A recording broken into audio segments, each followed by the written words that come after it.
आपको और हमको इलेक्टोरल बॉन्ड से क्या लेना देना, हमारे लाइफ पर तो कोई इफेक्ट पड़ेगा नहीं, लेकिन इफेक्ट पड़ेगा और इसीलिए शायद आपको भी बॉदर करने की दरकार है। क्योंकि 35 फार्मा कंपनीज हैं जो आपके और मेरे दवाई बनाती हैं, उन्होंने 1000 करोड़ रुपए के इलेक्टोरल बॉन्ड्स खरीदे हैं। इनमें से 7 ऐसी कंपनीज हैं आउट ऑफ दीस 35 जिनके अंडर इन्वेस्टिगेशन चल रहा था for poor quality of drugs. समझिए, क्रोनोलॉजी समझिए।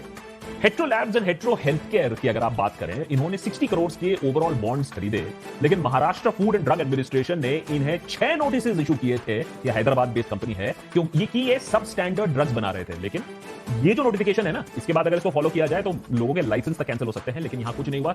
कुछ ड्रग्स को रिकॉल कर लिया, बात खत्म। सेम स्टोरी टोरेंट फार्मा, इन्होंने 77 करोड़ के आसपास बॉन्ड्स खरीदे।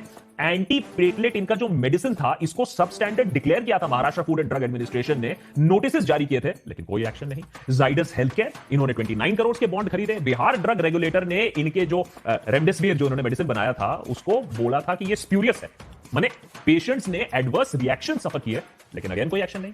ग्लेनमार्क की बात कर लीजिए, करीबन 10 करोड़ के इन्होंने इलेक्टोरल बॉन्ड्स खरीदे। Maharashtra food and drugs administration ने इनके ब्लड प्रेशर रेगुलेटिंग मेडिसिन को सब स्टैंडर्ड घोषित किया, लेकिन तब भी कुछ नहीं हुआ। पॉइंट ये है कि ये सिर्फ कोइंसिडेंस है कि इनके खिलाफ कोई स्ट्रॉन्ग एक्शन नहीं हुआ है, या ये इलेक्टोरल बॉन्ड से लिंक है, इस पर कोई कॉन्क्रीट आंसर तो नहीं है। थ्योरी तो आपने बहुत समझ ली दोस्तों, अब प्रैक्टिकल पर आते हैं, असली घोटालों की बात करते हैं। इन सभी घोटालों में 3 एंटिटीज इन्वॉल्व हैं। पहला, पॉलिटिकल पार्टी जो सत्ता में है, ये बीजेपी हो सकती है सेंट्रल गवर्नमेंट में, या कोई भी और पार्टी जिनकी स्टेट गवर्नमेंट है। दूसरा, बड़ी बड़ी कंपनियां जिन्होंने चंदा डोनेट किया है इलेक्टोरल बॉन्ड के जरिए।